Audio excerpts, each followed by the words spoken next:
Ramesh Pandit sir, Veeresh ರಾಜ act ಮಾಡಿದ್ರು, ಮತ್ತು ನಮ್ಮ ಚಂದ್ರಮೋಹನ್, ನಮ್ಮ ತಮಿಳಿಯನ್ ಡ್ರೆಸ್ ಮ್ಯಾನ್ ಆ್ಯಕ್ಟ್ ಮಾಡಿದ್ರು, ರಾಜ್ಕುಮಾರ್ ರಾಜ್ಕುಮಾರ್ ಮೀಸೆ ಕೃಷ್ಣ, ಈಗ ಸ್ವಲ್ಪ ಗಡ್ಡ ಕೃಷ್ಣ ಆಗಿದ್ದಾರೆ ಅವರು. ಬನ್ನಿ ಬನ್ನಿ, ಸಾಕು. ಓಕೆ, ಮುಖ್ಯವಾಗಿ ಇದು ಒಂದು ಸ್ಟ್ಯಾಂಡ್ ಅಲೋನ್ ಕಿರುಚಿತ್ರ ಅಲ್ಲ, ಇದು ನನಗೆ ಒಂದು ಫೀಚರ್ ಫಿಲ್ಮಿದ ಐಡಿಯಾ ಬಂದಿದ್ದು.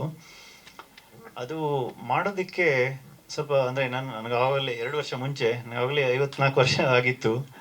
ಹಾಗೆ ಅದರ ಐಡಿಯಾ ತಗೊಂಡು ನೆರೇಷನ್ಗೆ ಅಪಾಯಿಂಟ್ಮೆಂಟ್ ಕೇಳೋದು, ಅದು ನನಗೆ ತುಂಬ ಅಂದರೆ 27 ವರ್ಷ ಆಯ್ತು ನಾನು ಇಂಡಸ್ಟ್ರಿಯಲ್ಲಿ ಇದ್ಕೊಂಡು. ಎಷ್ಟು ಕಷ್ಟ ಇದೆ ಅಂತ ಗೊತ್ತು. ಅಂದರೆ ಬರೀ ತಲೆಯಲ್ಲಿ ಐಡಿಯಾ ಇಟ್ಕೊಂಡು ಸ್ಕ್ರಿಪ್ಟ್ ಬರೆದಾದ್ಮೇಲೆ ಫೀಚರ್ ಫಿಲ್ಮ್ ಮಾಡೋದಕ್ಕೆ ಪಿಚ್ ಹೇಗೆ ಮಾಡ್ತಾರೆ ಅಂತ ಸ್ವಲ್ಪ ಬೇಗ ಐಡಿಯಾ ಇದೆ. ಹಾಗಾಗಿ ಈ 54ನೇ ವಯಸ್ಸಿನಲ್ಲಿ ನನಗೆ ಸ್ಕ್ರಿಪ್ಟ್ ಇಟ್ಕೊಂಡು ಅಥವಾ ನೆರೇಷನ್ ಕೇಳಿ ಅಪಾಯಿಂಟ್ಮೆಂಟ್ ಕೇಳಿಕೊಂಡು ಆ ರೂಟಲ್ಲಿ ಹೋಗದೆ, ನಾವೊಂದು ಪ್ರೂಫ್ ಆಫ್ ಕಾನ್ಸೆಪ್ಟ್ ಅಂತಾರಲ್ಲ, ಒಂದು ಪೈಲಟ್ ಅಂತ, ಹಾಗೆ ಒಂದು ಇದು ಆ್ಯಕ್ಟ್ 1, 3 ಆ್ಯಕ್ಟಲ್ಲಿ ಆ್ಯಕ್ಟ್ 1 ಇಡೀ ಸಿನಿಮಾದ ಐಡಿಯಾದ್ದು. ಹಾಗೆ ಅದನ್ನು ಮಾಡೋಣ ಅಂತ ನಮ್ಮ ಸ್ನೇಹಿತರೆಲ್ಲ ತುಂಬ ಸಹಾಯ ಮಾಡಿದರು, ಎಸ್ಪೆಷಲಿ ನಮ್ಮ ಎಕ್ಸಿಕ್ಯೂಟಿವ್ ಪ್ರೊಡ್ಯೂಸರ್ ಗಣೇಶ್ ಶೆಟ್ಟಿ ಅವರೆಲ್ಲ. ಹಾಗೆ ಮತ್ತು ಇದು 76ರಿಂದ 85ರ ಕಾಲವಾದ್ದರಿಂದ ನಾವು 16mm ನೆಗೆಟಿವಲ್ಲಿ ಶೂಟ್ ಮಾಡಲಿಕ್ಕೆ ಡಿಸೈಡ್ ಮಾಡಿದ್ವಿ. ಹಾಗೆ ಸ್ವಲ್ಪ ಕಷ್ಟ ಆಯಿತು, ಆದ್ರೂ ಅದು ಒಂದು ವರ್ತ್ ಅಂತ ಅನಿಸ್ತು ಅದು ಪ್ರೋಸೆಸ್ ಎಲ್ಲ ಮಾಡಿದ್ರಿಂದ. ಯಾಕಂದರೆ ಎಷ್ಟವರೆಗೆ ಅಂದರೆ, ಒಂದು ಪ್ರೈವೇಟ್ ಸ್ಕ್ರೀನಿಂಗಲ್ಲಿ ಬಾಂಬೆನಲ್ಲಿ ಒಬ್ಬರು ಎಡಿಟರ್ ಕೇಳಿದ್ರು, ಇದು ಯಾವಾಗ ಶೂಟ್ ಮಾಡಿದರು ಅಂತ. ನಾನು ಹೇಳಿದೆ, ಸುಮ್ಮನೆ 35 ವರ್ಷ ಮುಂಚೆ ಯಾರೋ ಮಾಡಿದರು, ನಾವು ಸುಮ್ಮನೆ ಎಡಿಟ್ ಮಾಡಿದ್ವಿ ಅಂದೆ. ಹಾಗೆ ಅಂದರೆ ಆ ಕಾಲಘಟ್ಟಕ್ಕೆ ಕರ್ಕೊಂಡೋಗ್ಲಿಕ್ಕೆ ಏನೇನು ಮಾಡೋಕ್ಕಾಗತ್ತೆ ಎಲ್ಲ ಮಾಡಿದ್ವಿ ನಾವು. ಕಾಸ್ಟ್ಯೂಮ್ ಇರಲಿ, ಆರ್ಟ್ ಡೈರೆಕ್ಷನ್ ಇರಲಿ. ನಮ್ಮ ಶಶಿಧರ್ ಅಡಪ್ಪ ಸರ್, ಅನ್ಫಾರ್ಚುನೇಟ್ಲಿ ಅವರು ಮಂಗಳೂರಲ್ಲಿದ್ದಾರೆ, ಹಾಗೆ ಬರಲಿಕ್ಕಾಗಲಿಲ್ಲ. ಅವರು ಅಂದರೆ ಎಲ್ಲರೂ ಕೈಗೊಡಿಸಿದರು. ನನ್ನ ತಲೆಯಲ್ಲಿ ಬಂದ ಐಡಿಯಾದ ಆದ್ರೂ ನನ್ನ ಒಂದು 25 ವರ್ಷದ ಅನುಭವನೆಲ್ಲ ಅದರಲ್ಲಿ ಹಾಕಿದೆ ನಾನು.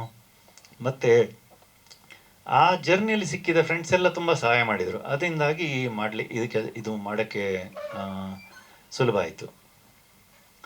ಹಾಗೆ ಅದು ಮಾಡ್ತಾ ಇರುವಾಗ ಸ್ವಲ್ಪ ನಾವು ಫೋಕಸ್ ಗ್ರೂಪ್ ಸ್ಕ್ರೀನಿಂಗ್ ಮಾಡ್ತಾ ಇದ್ವಿ. ಆಗ ಒಬ್ಬ ಡೈರೆಕ್ಟ್ರು ದಯಾಲ್ ಪದ್ಮನ ಅವರು ಸಜೆಸ್ಟ್ ಮಾಡಿದರು, ಇಂಡಿಯನ್ ಪನೋರಮಕ್ಕೆ ಯಾಕೆ ಇದು ಎಂಟ್ರಿ ಕಳಿಸಲ್ಲ ಅಂತ. ಇಲ್ಲ ಸರ್, ನಾವು ಮಾಡಿದ ಪರ್ಪಸೇ ಬೇರೆ. ಇದನ್ನು ಫೀಚರ್ ಫಿಲ್ಮ್ ಮಾಡೋದಕ್ಕೆ ನಮ್ಮ ಟೀಮ್ನ ಕೇಪಬಿಲಿಟಿ ಏನು ಅದನ್ನು ತೋರಿಸೋದಕ್ಕೆ ನಾವು ಇದನ್ನು ಮಾಡಿದ್ದು.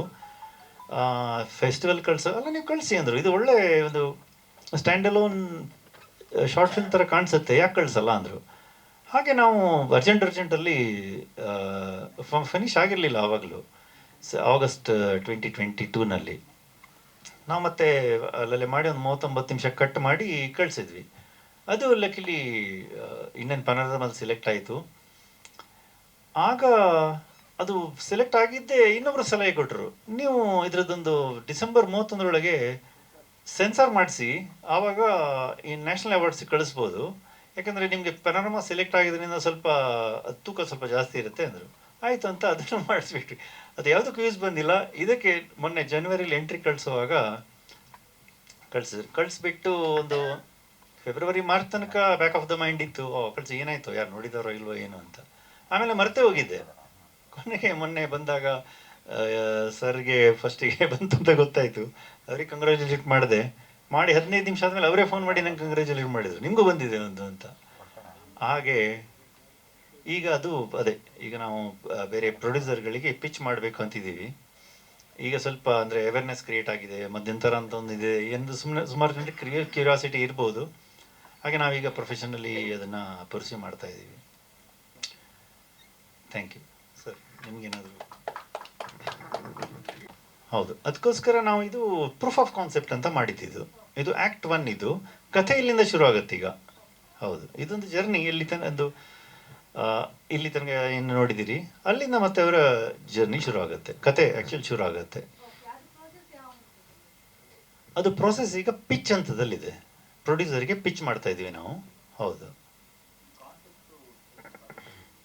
ಸರ್. ಕಾನ್ಸೆಪ್ಟು ನಾನು 2020ನಲ್ಲಿ ಕೋವಿಡ್ ಟೈಮಲ್ಲಿ ಯಾರಿಗೂ ಕೆಲಸ ಇರಲಿಲ್ಲ, ನನಗೂ ಕೆಲಸ ಇರಲಿಲ್ಲ. ಹಾಗೆ ನಾನು ಟೈಮ್ ಪಾಸ್ಗೆ ನನ್ನ ಹತ್ರ ತುಂಬ ಪುಸ್ತಕಗಳಿದ್ದು ಓದ್ತಾ ಇದ್ದೆ. ಮತ್ತು ಯೂಟ್ಯೂಬ್ ಚಾನಲ್ಗಳಲ್ಲಿ ತುಂಬ ಈ ಹಳೆಯ ಕಲಾವಿದರನ್ನು ಟೆಕ್ನಿಷಿಯನ್ಸ್ಗಳನ್ನ ಇಂಟರ್ವ್ಯೂ ಮಾಡುವಂಥ ತುಂಬ ವೆಬ್ಸೈಟ್ಗಳಿದ್ದಾವೆ, ಕಲಾ ಮಾಧ್ಯಮ ಇರಲಿ, ಗೌರಿ ಶಕ್ಕಿ ಇರಲಿ. ಹಾಗೆ ಮಾಡ್ತಾ ನನಗೆ ತುಂಬ ಇಂಟ್ರೆಸ್ಟ್ ಅನ್ನಿಸ್ತು. ಯಾಕಂದರೆ ಅವರು ಮಾತಾಡ್ತಿದ್ದಿದ್ದು ನಾನು ಬಾಲ್ಯದಲ್ಲಿ ನೋಡಿದ ಚಿತ್ರಗಳದ್ದೇ ಬಗ್ಗೆ ಮಾತಾಡ್ತಾ ಇದ್ರು ಅವರು. ನನಗೂ ಸ್ವಲ್ಪ ಕ್ಯೂರಿಯಾಸಿಟಿ ಚೆನ್ನಾಗಿತ್ತು. ಹಾಗೆ ಮಾಣಿಕ್ ಚಂದ್ ಅವ್ರದ್ದೊಂದು ಇಂಟರ್ವ್ಯೂ ಬರ್ತಾ ಇತ್ತು, ಗೌರಿ ಶಕ್ಕಿ ಅವ್ರು ಮಾಡಿದ್ರು. ಆಗ ಗೌರಿ ಶಕ್ಕಿ ಅವರು ಅವ್ರನ್ನ ಕೇಳಿದರು, ಸರ್ ನಿಮಗೆ ಈ ಸಿನಿಮಾ ಹುಚ್ಚು ಎಲ್ಲಿಂದ ಶುರು ಆಯಿತು ಅಂತ. ಅವರು ಹೇಳಕ್ಕೆ ಶುರು ಮಾಡಿದ್ರು ಅವರ ಬಾಲ್ಯದ ವಿಷಯ.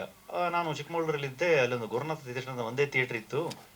ಅಂದರೆ ಅವರು ಮಿಡ್-60s ವಿಷಯ ಮಾತಾಡ್ತಾ ಇದ್ದಾರೆ. ಅಲ್ಲಿ 50 ಪೈಸೆ ಟಿಕೆಟ್ ಇತ್ತು.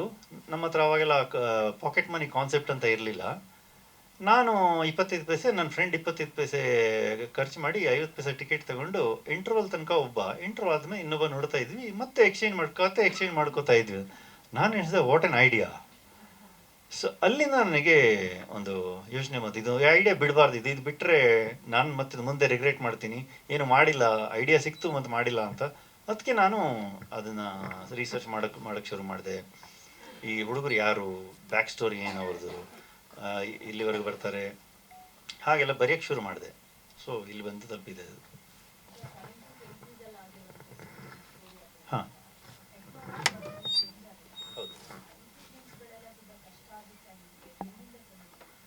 ಹೌದು, ತುಂಬ ಕಷ್ಟ ಆಯಿತು. ಯಾಕಂದರೆ ಅವೆಲ್ಲ ಅಂದರೆ ಕೆ ಜಿ ಲೆಕ್ಕದಲ್ಲಿ ಮಾರಿದ್ದಾರೆ ಎಲ್ಲರನ್ನು. ಅಂದರೆ ಅದು ವೇಸ್ಟ್. ಈಗ ಎಲ್ಲ LED ಲೈಟ್ ಬಂದುಬಿಟ್ಟು, ಆ ಫ್ರೆಸ್ನಲ್ ಲೈಟ್ ಅಂತೀವಲ್ಲ, ಬೇಬಿ ಮಲ್ಟಿ-20 ಅದೆಲ್ಲ ಈಗ ಇಲ್ಲ. ಆದರೆ ಯಾರೋ ಒಬ್ಬರು ಮೂಲೆಯಲ್ಲಿ ಹಾಕಿದ್ರು, ಅದನ್ನೆಲ್ಲ ತೊಗೊಂಬಂದ್ವಿ. ಮತ್ತು ಮ್ಯಾನ್ಯುವಲ್ ಕ್ರೇನ್ ಇತ್ತು, ಯಾರು ಈಗ ಅದನ್ನು ಯೂಸ್ ಮಾಡಲ್ಲ, ಎಲ್ಲ ಜಿಮ್ಮಿ ಯೂಸ್ ಮಾಡೋದು, ಅದನ್ನ ಸೋರ್ಸ್ ಮಾಡಿದ್ವಿ. ಮತ್ತು ಅಲ್ಲಿ ಕಾಣುತ್ತಲ್ಲ ಮಿಚೆಲ್ ಕ್ಯಾಮ್ರಾ, ಮೇಡಮ್ ಅವ್ರದ್ದು ತುಂಬ ಫಿಲ್ಮ್ ಅದರಲ್ಲಿ ಕಂಠೀರವಾದಲ್ಲಿ ಶೂಟ್ ಆಗಿರ್ಬೋದು. ಆ ಕ್ಯಾಮ್ರಾ ಅದು ಮೂಲೆಯಲ್ಲಿತ್ತು. ಅವರೇ 8 ವರ್ಷ ಆಯಿತು ಆ ರೂಮಿನ ಬಿಗ್ ತೆಗೆದಿದೆ. ಮತ್ತು ನಮಗೆ ನಮ್ಮ ಶಶಿಧರಡಪ್ಪ ಸರ್ಗೆ ಅಲ್ಲಿ ಅವರ ಶೆಡ್ ಅಲ್ಲೇ ಇತ್ತು ಮುಂಚೆ. ಹಾಗೆ ಕಾಂಟ್ಯಾಕ್ಟ್ ಇರೋದ್ರಿಂದ ತುಂಬ ಕಷ್ಟ ಇಲ್ಲ. ಅದು 4 ವಿಸಿಟ್ ಮಾಡಬೇಕಾಗಿ ಬಂತು ಅವ್ರು ಬೀಗದ ಕೈ ಸಿಕ್ಕಿ ಅಲ್ಲಿಂದ ತಗೊಳ್ಳೋದಕ್ಕೆ. ಅದು ನಮಗೆ 2-3 ದಿನಕ್ಕೆ ಶೂಟಿಂಗ್ ಕೊಟ್ಟರು. ಆ ಥರ ನಾನೇ ಮಾಡಿದ್ದು, ನಾನೇ ಬರೆದಿದ್ದು. ಅದನ್ನು ಫಸ್ಟ್ ಇಲ್ಲ, ಅದು ಆ ಡೈಲಾಗ್ ಆ್ಯಕ್ಚುಲಿ ಮೀಸೆ ಕೃಷ್ಣ ಅಂತ ಅವರೊಬ್ರು ಇದ್ದರು, 40 ವರ್ಷ ಇದಾರಲ್ಲ, ತೀರ್ಕೊಂಡಿದ್ದಾರೆ ಅವರು. 40 ವರ್ಷ ಕನ್ನಡ ಇಂಡಸ್ಟ್ರಿನಲ್ಲಿ ಡ್ರೈವರ್ ಆಗಿ ಕೆಲಸ ಮಾಡಿದವರು. ಇದು ಈ ಒನ್ ಆಫ್ ದ ಇಂಟರ್ವ್ಯೂಸು ಕಲಾ ಮಾಧ್ಯಮದವರು ಹೇಳಿದ್ದಾರೆ ಇದನ್ನು. ಸೊ ಇದು ನನ್ನ ಇಮ್ಯಾಜಿನೇಷನ್ ಅಲ್ಲ. ಓಕೆ, ಇನ್ನೊಂದು ಕ್ವೆಶನ್ ಆನ್ಸರ್.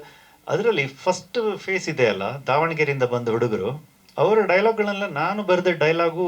ಅದನ್ನು ದಾವಣಗೆರೆ ಮಾಡಿದ್ದು ವೀರೇಶು, ಅವರು ದಾವಣಗೆರೆಯವರು. ನಾನು ಒಂದು ಅನ್ಕೋತಾ ಇದ್ದೆ, ಅಂದರೆ ನಂದು ಫುಲ್ ಮಿಕ್ಸ್ಡ್ ಕನ್ನಡ. ನಮ್ಮ ತಂದೆ ಟ್ರಾನ್ಸ್ಫರಬಲ್ ಜಾಬ್ ಆಗಿದ್ದರಿಂದ ನಾವು ರಾಯಬಾಗಲಿಂದ ಬಂಟ್ವಾಳ, ಶಿವಮೊಗ್ಗ, ಚಿಕ್ಕಮಗಳೂರು, ಮತ್ತು ಡೆಲ್ಲಿ ನಾನಿರೋದು 27 ವರ್ಷದಿಂದ. ಮತ್ತು ನನ್ನ ಕನ್ನಡ ಎಲ್ಲ ನಾನು ಫಿಲ್ಮಲ್ಲಿ ನೋಡಿದ್ದು ಅಥವಾ ಕತೆ ಪುಸ್ತಕದಲ್ಲಿ ಓದಿದ್ದು, ಆ ಕನ್ನಡ ಮಿಕ್ಸ್ ಆಗಿಬಿಟ್ಟಿದ್ದು. ಹಾಗೆ ನನಗೂ ಅದು ಅದ್ರಲ್ಲಿ ಸಮಾಧಾನ ಇರಲಿಲ್ಲ, ಯಾವುದಾದ್ರು ಒಂದು ಕನ್ನಡ ಬೇಕು ಅಂತ. ಹಾಗೆ ವೀರೇಶ್ ಅವರನ್ನು ನಾನು ಮೀಟ್ ಮಾಡಿದಾಗ ಅವರಿಗೆ ಹೇಳಿದೆ, ಯಾವ ಊರಿನವ್ರು ನೀವು ಅಂತ. ದಾವಣಗೆರೆ. ಇದನ್ನು ಡೈಲಾಗ್ ಒಂದು ಪೇಜ್ ಮಾಡಿ ನೋಡಿ, ನನಗೆ ತುಂಬ ಅದು ಇಂಪಾಗಿ ಕೇಳಿಸ್ತು ಆ ದಾವಣಗೆರೆ ಕನ್ನಡ. ಹಾಗೆ ಅವರಿಗೆ ನಾನು ಕೊಟ್ಟಿದ್ದನ್ನು ಕಂಪ್ಲೀಟ್ ದಾವಣಗೆರೆ ಮಾಡಿಬಿಡಿ ಅಂದೆ. ನನ್ನ 49 ವರ್ಷದ ಜರ್ನಿಯಲ್ಲಿ ಮಾಧ್ಯಮದವರ ಪ್ರೋತ್ಸಾಹ ಮತ್ತು ಅವರು ಕೊಟ್ಟಂಥ ಎಚ್ಚರಿಕೆಗಳು ಮತ್ತು ಶಬಾಷ್ಗಿರಿಗಳು ಬೆನ್ನು ತಟ್ಟಿ ಚಪ್ಪರಿಸಿದ್ದು ಹಲವು ಹಿರಿಯರು ಇಲ್ಲ ಈಗ.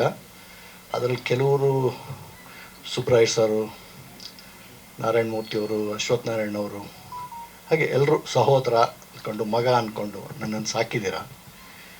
29 ವರ್ಷ ಆದಮೇಲೆ ಇಲ್ಲಿ ಇನ್ನೂ ಇದ್ದೀವಿ ಅನ್ನೋದಕ್ಕೆ ನಿಮ್ಮ ಪ್ರೋತ್ಸಾಹ ತುಂಬ ಜಾಸ್ತಿ ಇದೆ. ಇದನ್ನು ನೀವು ನಾನು ಬಂದಾಗಲಿಂದನೂ ನಾನು ಅಬ್ಸರ್ವ್ ಮಾಡ್ತಾ ಇರೋದೇನೆಂದರೆ, ಯಾವುದೇ ಒಂದು ಹೊಸ ಕೆಲಸ ಆದಾಗ ಮಾಧ್ಯಮದವರು ನಮ್ಮ ಬೆನ್ನು ತಟ್ಟಿದ್ದೀರ, ಸಿನಿಮಾದವ್ರನ್ನ ಬೆನ್ನು ತಟ್ಟಿದ್ದೀರ, ತಪ್ಪು ಮಾಡಿದಾಗ ತಿದ್ದಿದ್ದೀರ. ಅದಕ್ಕೆ ನಿಮ್ಮೆಲ್ರಿಗೂ ನಾನು ಸಿನಿಮಾ ಎಲ್ಲರ ಪರವಾಗಿ ನಿಮಗೆ ಕೃತಜ್ಞತೆ ಸಲ್ಲಿಸೋಕ್ಕೆ ಇಷ್ಟಪಡ್ತೀನಿ. Thank you. ಯಾವತ್ತೂ ಯಾವುದೂ ಸವಾಲು ಅಂತ ಅನಿಸಿಲ್ಲ. ಇದು ಅಹಂಕಾರ ಅಲ್ಲ, ಕೆಲಸಕ್ಕೆ ಮೇಲೆ ಇರೋ ನನ್ನ ನಂಬಿಕೆ ಮತ್ತು ಅಪಾರವಾದ ಪ್ರೀತಿ, ಕೆಲಸದ ಮೇಲೆ ಇರೋ ಪ್ರೀತಿ. ಅದರಿಂದಾಗಿ ನನಗೆ ಯಾವತ್ತೂ ಸವಾಲು ಅನಿಸಿಲ್ಲ. ಒಂದು 5 ನಿಮಿಷ ಯೋಚನೆ ಮಾಡಿದ್ರೆ ಎಲ್ಲವೂ ಸಿಗ್ತಾ ಹೋಗುತ್ತೆ. ಆ ಯೋಚನೆ ಮಾಡಬೇಕಷ್ಟೇ. ತಾಂತ್ರಿಕ ನಾವು ಡಿಜಿಟಲಲ್ಲೇ ಎಡಿಟ್ ಮಾಡಿದ್ವಿ, ಡಿಜಿಟಲ್ಲೇ ಎಡಿಟ್ ಮಾಡಿ ಮತ್ತೆ ಕನ್ವರ್ಟ್ ಮಾಡಿದ್ವಿ. ಹಾಗಾಗಿ ಅಂಥ ಸಮಸ್ಯೆ ಏನೂ ಆಗಲಿಲ್ಲ ನಮಗೆ. Thank you. ಸೆಲ್ಯುಲಾಯ್ಡ್ ಅಂದರೆ ಶೂಟ್ ಮಾಡಿ ಮತ್ತೆ ಸರ್ ಆಫ್ಲೈನ್ ಎಡಿಟ್ ಮಾಡಿ ಮತ್ತೆ 4K ಸ್ಕ್ಯಾನ್ ಮಾಡೋದು. ಅದನ್ನು ಜಸ್ಟ್ ಶೂಟ್ ಯಾವುದು ಫಿಲ್ಮಲ್ಲಿ ಬಂದಿದೆ ಆ ಪೋರ್ಷನ್ನ 4K ಸ್ಕ್ಯಾನ್ ಮಾಡೋದು. ಹಾಗೆ ಆದರೆ ಅದೊಂದು ಫೀಲ್ ಅಂಡ್ ಮೂಡ್ ಇದೆಯಲ್ಲ, ಅದು ಬರುತ್ತೆ ನೋಡಿದಾಗಲೇ ಗೊತ್ತಾಗಿದೆ. ಅದರ ಗ್ರೈನ್ಸ್ ಇದೆಯಲ್ಲ, ಅದು ನಿಮಗೆ ಯಾವ ಗ್ರೇಡಿಂಗಲ್ಲೂ ತರಿಸೋದಕ್ಕೆ ಕಷ್ಟ. ಬಂದು ನನ್ನ ಹತ್ರ ಕತೆ ಹೇಳಿದ್ರು. ಹೇಳಿದ ತಕ್ಷಣ ಹೇಳಿದೆ, ನೀವು ಯಾವ ಪಾತ್ರ ಕೊಟ್ಟರು ಮಾಡ್ತೀನಿ, ಏನು ಬೇಕಾದ್ರೂ ಸಿದ್ಧ ಅಂತ. ಸೊ ಹಾಗಾಗಿ ನನಗೊಂದು ಪಾತ್ರ ಕೊಟ್ಟರು, ತುಂಬ ಇಷ್ಟ ಆಗಿದ್ದು. ಫಸ್ಟ್ ಅರ್ಧ ನಾನು ಡೈರೆಕ್ಟ್ ಮಾಡ್ತೀನಿ, ಸೆಕೆಂಡ್ ಅರ್ಧ ಇವನು ಡೈರೆಕ್ಟ್ ಮಾಡ್ತಾನೆ, ಅದು ತುಂಬ ಖುಷಿ ಕೊಡ್ತು. ಆಮೇಲೆ ನನಗೆ ಹೇಳಿದ್ರು, ಅದಕ್ಕೆ ಮೂಲ ನೀವೇನೇ, ಥಿಯೇಟ್ರಿ ಗೇಟ್ ಕೀಪರಲ್ಲಿ ನೀವೇ ಹೇಳ್ತೀರ, ಫಸ್ಟ್ ಸಿನಿಮಾ ಅರ್ಧ ನೀನು ನೋಡು, ಫಸ್ಟ್ ಸೆಕೆಂಡ್ ಹಾಫ್ ಅವ್ರು ನೋಡಲಿ ಅಂತ. ತುಂಬ ಇಷ್ಟ ಆಯಿತು. ಈಗ ದಿನೇಶ್ ಶೆಣೆಯವರು ಮಾತಾಡ್ತಾ ನನಗೊಂದು ಮಾತು ನೆನಪಿಗೆ ಬಂತು. ಹಿಂದೆ ಯಾವುದಾದ್ರೂ ಹಿಸ್ಟ್ರಿನಲ್ಲಿ ನಾವು ಮಾತಾಡುವಾಗ before Christ, after the death of Christ ಅಂತ ಮಾತಾಡ್ಕೊತಿದ್ವಿ. ಈಗ ಬಿಫೋರ್ ಕರೋನಾ, ಆಫ್ಟರ್ ಕರೋನಾ ಅಂತ ಆಗ್ಬಿಟ್ಟಿದೆ. ಸದಾಶಿವ ಶೆಣೆಯವರ ಮಾತಿನ ಪ್ರಕಾರ ತುಂಬ ಸಿನಿಮಾ ತುಂಬ ಖುಷಿ ಕೊಡ್ತೀವಿ ಕೆಲಸ ಮಾಡಿದ್ದೀವಿ ಜೊತೆಯಲ್ಲಿ. ದಿನೇಶ್ ಶೆಣೆಯವರು ಕೆಲಸ ತುಂಬ ಖುಷಿ ಕೊಡ್ತು. ಅದು ಯಾವುದೋ ಒಂದು ಹಳೇ ಥಿಯೇಟ್ರು, ತುಂಬ ಅದನ್ನು ಥಿಯೇಟ್ರ್ ನೋಡೇ ಖುಷಿ ಆಗ್ಬಿಡ್ತದೆ. ಅದು ಎಲ್ಲಿ ಹುಡುಕಿದ್ರು ಅಂತ ಗೊತ್ತಾಗಲಿಲ್ಲ ನನಗೆ ಕೆಲಸ ಮಾಡಿದ್ದು. ಆಮೇಲೆ ಸೆಟ್ ವರ್ಕು ನಮ್ಮ ಶಶಿಧರ ಅಳಪ, ಕಾಸ್ಟ್ಯೂಮ್ಸು, ರಾಮಕೃಷ್ಣ ಬೆಳ್ತೂರು ಎಲ್ಲ ಪರಿಚಯ ಇದ್ದರು. ಈ ಸಾರ್ ಜೊತೆ ಇದೆ ಮೊದಲನೇ ಸಿನಿಮಾ, ಕ್ಯಾಮ್ರಾಮೆನ್ ಜೊತೆಲೂ ಮೊದಲನೇ ಸಿನಿಮಾ. ಬಟ್ ಕೆಲಸ ಅಂತ ನನಗೆ ತುಂಬ ತೃಪ್ತಿ ಕೊಟ್ಟಿದೆ. Thank you. ರಂಗಭೂಮಿಲಿ ಕೆಲಸ ಮಾಡಿ ಸುಮಾರು 5 ಫೀಚರ್ ಫಿಲ್ಮ್ಗಳಲ್ಲಿ ಸಪೋರ್ಟಿಂಗ್ ಕ್ಯಾರೆಕ್ಟರ್ ಮತ್ತು ಲೀಡ್ ಕ್ಯಾರೆಕ್ಟರ್ ಆಗಿ ಕೆಲಸ ಮಾಡಿದ್ದೀನಿ. ಇನ್ನು ಇದು ಮಧ್ಯಂತರ ಸಿನಿಮಾ ನನಗೆ ಸಿಕ್ಕಿದ್ದು ಒಂದು ರೀತಿ ಸೆರೆಂಡಿಪಿಟಿ ಅಂತ ಹೇಳ್ಬೋದು, ಮತ್ತು ಅದೃಷ್ಟ ಅಂತಲೂ ಹೇಳ್ಬೋದು. ಯಾಕಂದರೆ ಕಷ್ಟ ಎಲ್ಲರೂ ಪಟ್ಟೆ ಪಡ್ತಾರೆ.